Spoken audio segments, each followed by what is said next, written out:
고린도전서 12장 4절로 7절 말씀을 가지고 은사, 직임, 사역이라는 제목으로 은혜를 나누어 보려고 합니다. 우리는 지난 시간 신령한 것을 알라라는 말씀에 대해 생각해 보았는데요. 오늘은 하나님이 우리 성도에게 주시는 그 신령한 것에는 어떤 것이 있고 그것이 왜 필요한지에 대해 생각해 보려고 합니다. 좀 전에 읽은 오늘 본문 제가 다시 한번 읽어드립니다. 은사는 여러 가지나 성령 같고 직분은 여러 가지나 주는 같으며 또 사역은 여러 가지나 모든 것을 모든 사람 가운데서 이루시는 하나님 같으니 각 사람에게 성령을 나타내심은 유익하게 하려 하심이라. 여기 본문을 보면 우리 성도가 알아야 할 신령한 것으로 은사, 직임, 사역과 함께 이 세 가지가 삼위 하나님과 어떻게 연결되어 있는지를 잘 소개하고 있습니다. 이제 좀 더 구체적인 이해를 위해 먼저 4절만 우리 같이 한번 읽어볼까요? 4절입니다. 은사는 여러 가지나 성령은 같고 은사는 여러 가지나 성령은 같고. 본문이 소개하는 첫 번째 신령한 선물은 따라서 해볼까요? 은사. 이 은사는 여러 가지, 즉 많고 다양하지만 모든 은사는 다 하나님이 주시는 하나님의 선물이다라는 겁니다. 하나님의 선물이다. 그럼 물어보십시다. 성경이 말하는 은사가 뭘까요? 은사가. 이어서 나오는 고린도전서 12장 8절로 11절 말씀을 제가 다시 한번 읽어드릴게요.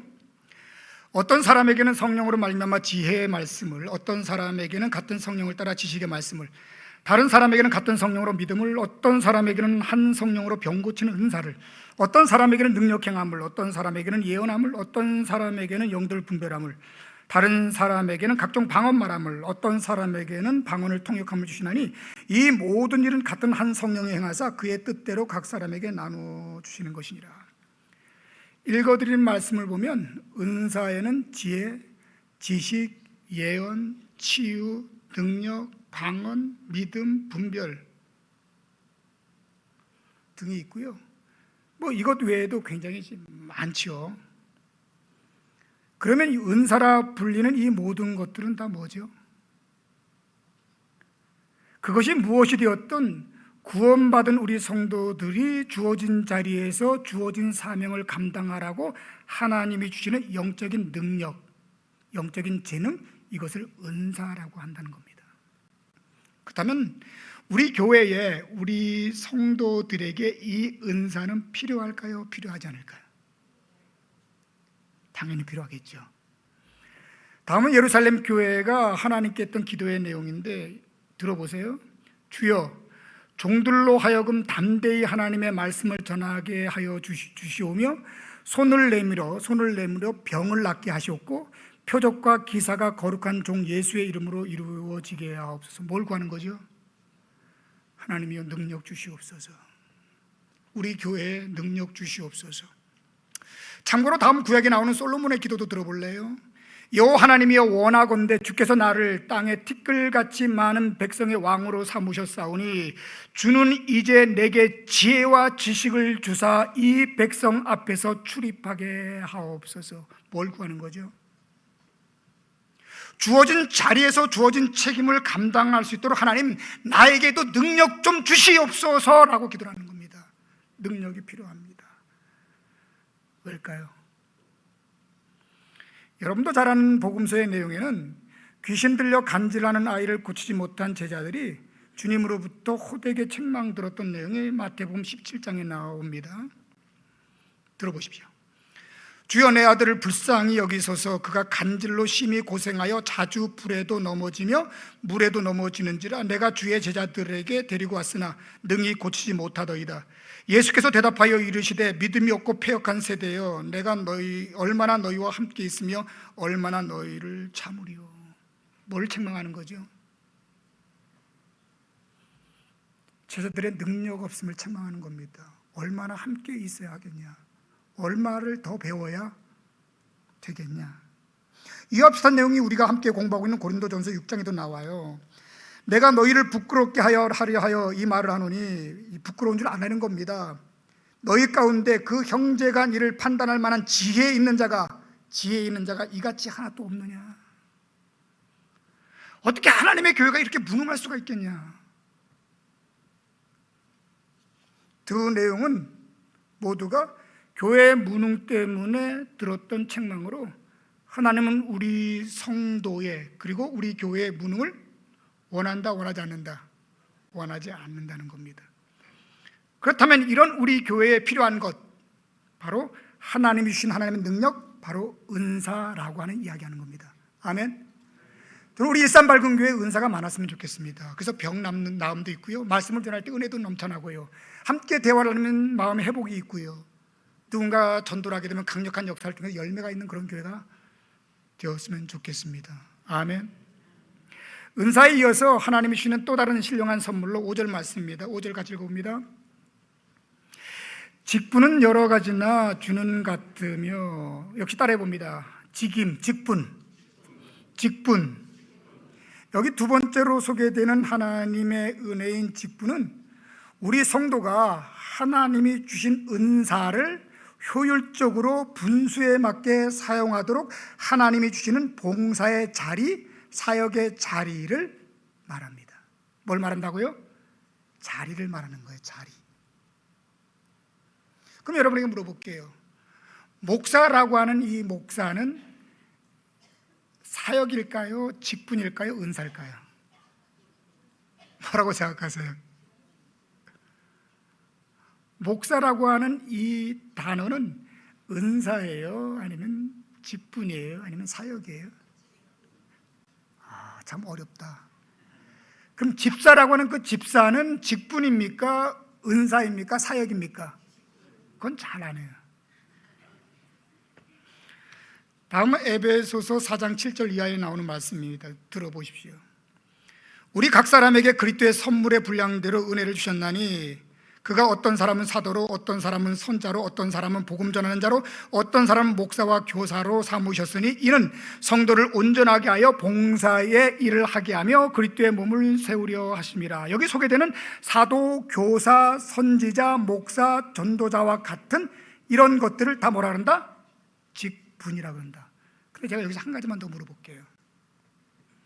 사도, 교사, 선지자, 목사, 전도자, 이 모든 것들은 직분인데 여러분, 직위라고 하는 의미가 강할까요? 아니면 직무라고 하는 의미가 강할까요? 참 어렵다, 그죠? 직위 아니면 직무. 직위는 뭐죠? 계급 질서지요. 그렇죠? 직무는요, 거기에 어떤 일이 따라오는가라고 하는 책임의 내용이 담겨져 있지요. 그러면 여러분들에게 우리 한국교회의 특징을 한번 보십시다. 목사, 장로, 권사, 집사, 안수집사, 권찰, 직무의 개념이 강해요? 아니면 직위의 개념이 강해요? 이게 한국교회의 문제예요. 한국교회는 직분이 뭐가 됐다? 계급이 돼버리고 말았어요. 뭔 없고? 직무는 없고. 이게 심각한 현실인 거죠. 근데 성경이 말하는 모든 직분은 뭐다? 직무예요. 목회를 하다 보면 말입니다, 다음같이 말씀하시는 분들을 가끔 만나곤 합니다. 목사님, 저는 직분 같은 거에는 관심도 욕심도 없습니다. 그저 드러나지 않게 조용히 신앙하고 싶을 뿐입니다. 대단하죠? 정말 겸손하잖아요, 그죠? 그럴 때마다 그런 분들에게 제가 하는 말이 있습니다. 그러면 성도님, 교회는 어떻게 유지되고 교육이니 봉사니 전도니 선교니 하는 교육의 사명, 교회의 사명은 누가 어떻게 감당하죠? 당장 오늘 우리가 드리는 예배만 생각해 보아도 그래요. 우리가 지금 이렇게 예배를 드릴 수 있는 것은 누군가 이 예배를 준비했기 때문입니다. 그리고 누군가는 이렇게 순서를 맡아 주었기 때문에 지금 이 예배는 가능한 거예요. 성가대가 있기 때문에, 대표 기도가 있기 때문에, 안내가 있기 때문에. 그런데 만약 이를 책임질 사람, 그 직분자가 없다면 이 모든 준비는, 그리고 이 수고는 누가 하나요? 이거 누가 하죠? 그냥 아무나 그때마다 되는 대로 아무렇게나 하면 되는 게 교회입니까? 예배입니까? 사역입니까? 그리고 교회가 됩니까? 교회가 교회의 사명을 감당할 수 있습니까? 다음은 하나님으로부터 이 직분을 선물로 받았던 바울의 고백인데요, 역시 들어보실래요? 나를 능하게 하신 그리스도 예수 우리 주께 내가 감사함은 나를 충성되이 여겨 내게 직분을 맡기심이니 우리 주의 은혜가 그리스도 예수 안에 있는 믿음과 사랑과 함께 넘치도록 풍성하였도다.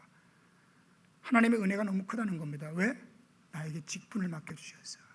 나 같은 사람에게 목사 직분 주시고, 나 같은 사람에게 집사 직분 주시고, 나 같은 사람에게 교사 맡겨주시고, 나 같은 사람에게 찬양하게 하시고. 로마서 11장 13절 말씀입니다. 내가 이방인인 너희에게 말하노라. 내가 이방인의 사도인 만큼 내 직분을 영광스럽게 여기노라. 아멘. 이 은혜가 있길 축원합니다. 마지막 세 번째 하나님의 선물로 본문 6절 말씀인데, 역시 같이 읽어봅니다. 본문 6절 말씀입니다. 또 사역은 여러 가지나 모든 것을 모든 사람 가운데서 이루시는 하나님은 같으니. 역시 따라서 해볼까요? 사역.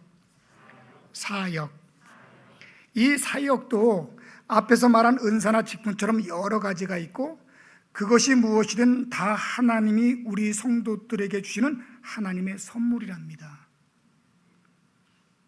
아멘. 참 어렵다, 그죠? 그러면 성경이 말하는 사역은 무엇이고 그 사역에는 어떤 것들이 있을까요? 다음은 로마서 12장 6절 이하에 나오는 말씀입니다. 우리에게 주신 은혜대로 받은 은사가 각각 다르니 혹 섬기는 일이면 섬기는 일로, 혹 가르치는 자면 가르치는 일로, 혹 위로하는 자면 위로하는 일로, 구제하는 자는 성실함으로, 다스리는 자는 부지런함으로, 긍휼을 베푸는 자는 즐거움으로 할 것이니라. 여기 소개되는 섬기는 일, 가르치는 일, 위로하는 일, 구제하는 일, 다스리는 일처럼 교회가 마땅히 해야 할 일을 사역이라고 합니다. 이걸 사역이라 그래요. 그렇다면 사역은요, 우리 성도가 하나님이 주신 능력을 가지고, 은사죠? 그 은사를 가지고 자신에게 주어진 자리, 직분이죠. 거기서 하나님이 감당하라고 성도 한 사람 한 사람에게 맡겨주신 책임, 흔히 이것을 우리는 사명이라고 합니다. 그걸 사역이라고 불러요. 다음은 주님이 들어주신 달란트의 비유입니다. 잘 아니까 그냥 읽고만 넘어갈게요.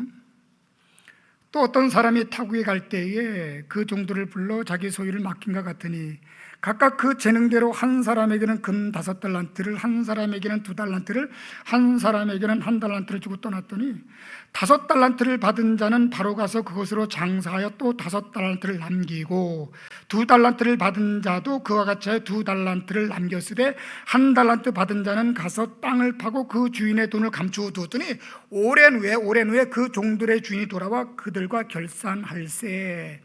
여기 비유를 보면 3명의 종이 나옵니다. 3명의 종이. 그리고 그들에게는 그들이 가진 재능에 따라서 달란트, 즉 책임이 부여되는데요, 이처럼 우리 성도들에게는 그 내용과 그 크기가 다를 뿐 누구나 하나님으로부터 부여받은 사명, 즉 해야 할 일이 있다는 겁니다. 다시 정리해 말하면 예수 믿고 구원받은 성도들에게는 은사가 있고 하나님이 부여하는 직분이 있고 하나님께서 요구하는 사역이 있다, 지금 그 얘기를 하는 겁니다. 다음 고린도전서 9장에 나오는 바울의 고백도 한번 들어보실래요? 내가 복음을 전할지라도 자랑할 것이 없으면 내가 부득불 할 일임이라. 만일 복음을 전하지 아니하면 내게 화가 있을 것이로다. 내가 내 자의로 이것을 행하면 상을 얻으려니와 내가 자의로 아니한다 할지라도 나는 사명을 받았노라. 사도 바울에게 뭐가 있다는 거예요? 자기에게 하나님 주신 사명이 있다고 얘기를 하고 있는 겁니다. 근데 그 사명이 바울에게 뭐라고요? 복음 전하는 거였다. 우리는 지금까지 성도라면 당연히 알아야 하고 있어야 하는 신령한 은혜 3가지, 은사, 직분, 사역에 대해서 살펴보았습니다. 여기서 한번 제가 물어볼게요. 이 3가지 은사, 직분, 사역 중에 여러분이 갖고 있는 것은 무엇이고 없는 것은 무엇일까요? 셋 다 아무것도 없다. 난 은사는 있어. 아멘. 난 직분은 있어. 아멘. 난 사역은 있어. 그럼 이렇게 질문해 볼게요. 여러분 이 3가지 중에 무엇이 가장 중요하다고 생각하세요? 은사일까요? 사역일까요? 직분일까요? 뭐가 가장 중요할까? 뭐는 반드시 있어야 되는데 뭐는 없어도 되는 걸까? 이에 대해 답을 하려면 이들의 상관관계를 먼저 이해할 필요가 있어요. 오늘 본문에서 우리가 놓쳐서는 안 되는 중요한 내용이 있는데, 그것은 소개된 은사, 직분, 사역과 함께 삼위일체 하나님이 차례대로 언급되고 있다는 겁니다. 눈치채셨나요? 예. 첫 번째로 4절에서 은사와 누가? 성령 하나님이 등장합니다. 그 다음에 5절에서는요, 직임과 누가? 그렇죠, 주님인 성자 하나님이 소개가 됩니다. 세 번째는요, 사역과 성부 하나님입니다. 무슨 말일까요? 이렇게 삼위 하나님이 서로 다른 일을 하시고 서로의 영역이 제한되어 있다, 이 이야기를 하는 걸까요? 천만의 말입니다. 삼위 하나님을 절대 따로 떼어서 생각할 수 없듯이 우리 성도에게 주어지는 이 세 가지 선물, 은사와 직분과 사역은 우열이 있는 것도 아니고 어느 것 하나도 소홀히 여기면 안 되는 중요한, 아주 중요한 하나님이 주시는 선물이야, 이렇게 얘기하는 거예요. 아멘, 맞나? 다음은 고린도전서 12장 27절 말씀인데 이해를 위해 소개할게요. 너희는 그리스도의 몸이요 지체의 각 부분이라. 너희는 그리스도의 몸이요 지체의 각 부분이라. 이처럼 성경은 우리 믿는 사람들, 즉 교회 공동체를 그리스도의 몸에, 그리고 이를 구성하는 우리 성도 하나하나를 몸된 교회의 지체라고 설명을 합니다. 무슨 말일까요? 지금부터 잘 들으셔야 됩니다.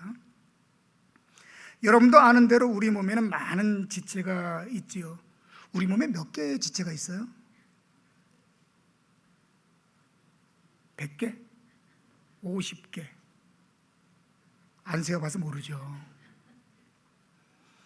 어쨌든 우리 몸에는 많은 지체가 있고요, 지체는 저마다 다 자기의 뭐가 있죠? 자리가 있습니다. 여러분, 눈은 다 어디에 붙어 있어요? 다 자기의 자리에 붙어 있어요. 발에 붙어 있는 분 없어요. 다 자기의 자리가 있어요. 그리고 그 자리에 맞는 자기의 기능을 가지고 있고, 그리고 각 지체는 그 기능을 가지고 몸이 요구하는 일을 합니다. 세 가지가 딱 따라옵니다.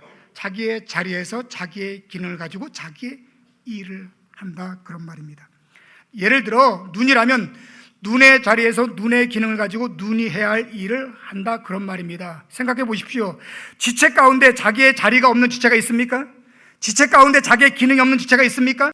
지체 가운데 자기의 일이 없는 지체가 있습니까? 아니, 그런 지체는 존재하지를 않습니다. 아니, 존재해서도 안 됩니다. 이처럼 교회의 지체인 우리 성도에게도 이 세 가지가 반드시 주어지는데, 믿음이 자라면 자랄수록 이 세 가지는 분명하고 극명하게 드러납니다. 이런 사실은 굳이 교회가 아닌 우리 일상에서도 쉽게 발견할 수가 있어요. 우리 잠깐 가정으로 혹은 직장으로, 우리 청년들 같으면 군대로 잠깐 가볼까요? 그곳이 어디든 내가 속한 곳에는 나의 자리가 있다 없다? 여러분 가정에 여러분의 자리 없나요? 있다 없다? 나의 자리에서 주어진 나의 책임이 있다 없다? 없나 봐. 이 책임을 감당하기 위해서는 당연히 필요한 뭐가 요구된다? 능력이 요구되지요. 아빠가 자기가 아빠인 줄을 몰라요. 그리고 뭘 해야 되는지 몰라요. 그리고 할 줄 아는 게 아무것도 없어. 이거 어떻게 설명을 하지요? 만일 내가 직장에 들어갔는데 그곳에 나의 자리가 없어요. 나에게 주어진 업무가 없어요. 그것을 감당할 능력이 없어요. 그러면 과연 나의 직장 생활이 정상적으로 돌아갈까요? 백수? 왕따? 어떤 유익도 줄 수 없는 무능한 자라고 낙인이 찍히지 않을까요?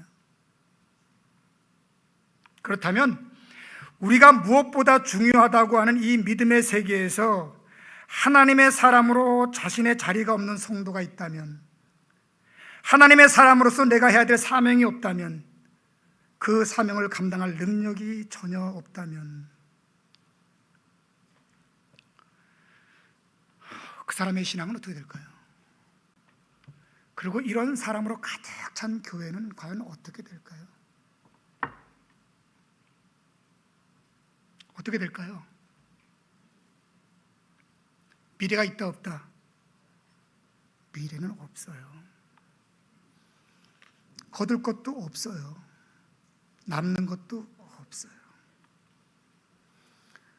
얼마 전부터 우리 한국 기독교 안에서 돌아다니는 신조 가운데 혹시 들어보셨나요? 가나안 성도라고 하는 말이 있습니다. 가나안 성도. 좋은 말 같아, 나쁜 말 같아요? 구약 약속의 땅인 가나안을 찾아 헤매듯이 여전히 이 교회 저 교회를 찾아 헤맨다는 의미에서 가나안 교인이라고도 하고요. 가나안을 거꾸로 읽으면 어떻게 되죠? 가나안. 그렇죠? 안 나가. 어디를? 그렇죠. 교회 안 나가.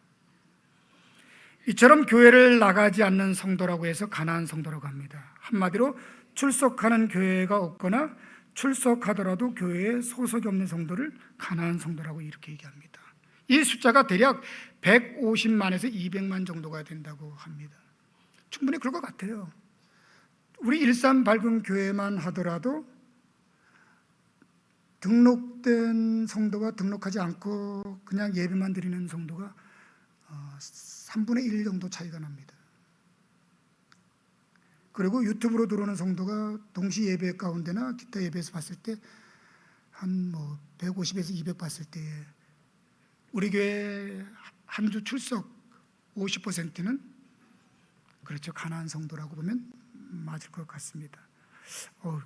혹시라도 가나안 성도님들 불편하지 마세요. 지금 찾고 있는 거니까 그죠? 계속 안 나간다는 얘기 아니라 지금 찾고 있는 거예요. 그냥 충분히 이해됩니다. 그래서 묻습니다. 그 이유가 뭐냐고. 그랬더니 가장 많은 답이 교회에서 받은 상처 때문에 그래요. 트라우마가 있어요. 그리고 또 하나는 기성교회에 대한 불신 때문에 그래요. 그들이 지적한 교회의 문제로서는 첫 번째, 교회의 사유화입니다. 목사님이 목회를 하고는 아들에게 교회를 넘겨주는 세속화. 이게 기업도 아니고, 그죠? 이게 자기 것도 아닌 것을 아들에게 넘겨주는 이 꼴 보기 싫다는 거예요. 두 번째는 교회의 부정직입니다. 재정이 불투명하다는 겁니다. 돈은 분명히 들어가는데 나오는 구멍이 뭔지를 모른다는 거예요. 그 다음에 세 번째는 교회의 세속화. 교회가 너무 정치화되고 있다는 겁니다. 이 편 저편으로 갈려져서 이거 그만했으면 좋겠다는 거예요. 이 외에도 경제적 안정과 바쁜 생활 속에서 굳이 교회에 들어가 간섭을 받는 불편함이나 이런저런 일로 시간적, 물질적 부담을 갖고 싶지 않다는 또 다른 이유가 있습니다. 나 그냥 편하게 신앙하고 싶어. 나 손해보고는 신앙 못해. 나도 바빠. 그 이유 때문이라는 겁니다. 그럼 제가 질문해 볼게요. 그렇다면 이렇게 신앙하는 성도를 하나님의 백성, 하나님의 자녀라 할 수 있을까? 그럴 수도 있고 아닐 수도 있고, 그 속에 하나님의 영이 있으면 당연히 하나님의 사람일 것이고, 만약 그 안에 하나님의 영이 없다면 하나님의 사람은 아닐 겁니다. 그러나 제가 분명히 말할 수 있는 게 있는데, 이런 방식의 나홀로 신앙은 하나님은 물론이고 자신과 교회에도 결코 유익을 줄 수 없다는 사실입니다. 자기 믿음에도 옆에 교우들에게도 하나님의 영광에도 결단코 유익을 못 줘요. 거둘 게 없어요. 왜? 교회를 안 나가니까 소속된 교회가 없을 것이고, 소속된 교회가 없으니까 직분이 없을 것이고, 직분이 없으니까 할 일이 없을 것이고, 할 일이 없으니까 주어진 은사는 사용조차 할 수 없겠지요. 아마 내가 무슨 은사를 갖고 있는지 조차 모를걸요. 그러면 이렇게 할 일이 없는 교회, 일꾼이 없는 교회, 능력이 없는 교회, 이런 교회, 이런 성도에게 미래는 있을까요? 다시 한번, 할 일이 없는 교회, 일꾼이 없는 교회, 능력이 없는 교회, 은사가 없는 교회, 직분이 없는 교회, 사명이 없는 교회, 이런 성도의 미래가 있겠냐고요. 그러고 난 뒤에 5년, 10년 지나고 나면 이 땅의 교회는 다 어떻게 됩니까? 오늘 여러분들이 이 자리에 나와서 예배 드릴 수 있는 것도, 내가 구원을 고백하고 하나님의 귀한 사명을 가지고 믿음의 삶을 살 수 있는 것도 누군가는 나에게 심었고 나에게 투자를 했고 나를 가르쳤고 나에게 은혜를 베풀었기 때문에 내가 이 자리에 있는 거 아닙니까? 근데 여기서 끝낼 겁니까? 살짝 부담은 좀 되네요, 그죠? 그러나 목적은 여러분에게 부담을 주려고 하는 것이 아니라 성경은 얘기하잖아요. 이 직분이 되었든지 은사가 되었든지 사역이 되었든지 이게 뭐라고요? 선물이라고. 선물은 나에게 유익한 거다, 유익하지 않은 거다? 유익한 겁니다. 근데 그걸 못 깨달아요. 그걸 못 깨달아요. 마치 하나님을 인정하지 않듯이 하나님이 주신 선물조차도 인정하지 않아요. 신앙이 될까 참 고민스럽죠. 다음 베드로전서 4장 10절 말씀을 같이 읽고 오늘 말씀을 마치도록 합니다. 베드로전서 4장 10절 같이 읽습니다. 각각 은사를 받은 대로 하나님의 여러 가지 은혜를 받은 선한 청지기 같이 서로 봉사하라. 여기 세 가지가 나오죠. 첫 번째 뭐가? 은사가, 두 번째 청지기가, 세 번째 봉사가. 풀어서 말하면 주어진 은사를 가지고 주어진 자리에서 하나님이 맡긴 사명 감당해라. 간단한 얘기입니다. 그러면 교회는 부흥합니다. 여러분의 가정, 이 땅에 하나님의 복음은 놀라울 만큼 열매를 거두게 될 줄로 믿습니다. 이 은혜가 있기를 다시 한번 주님의 이름으로 축원합니다. 기도하십시다.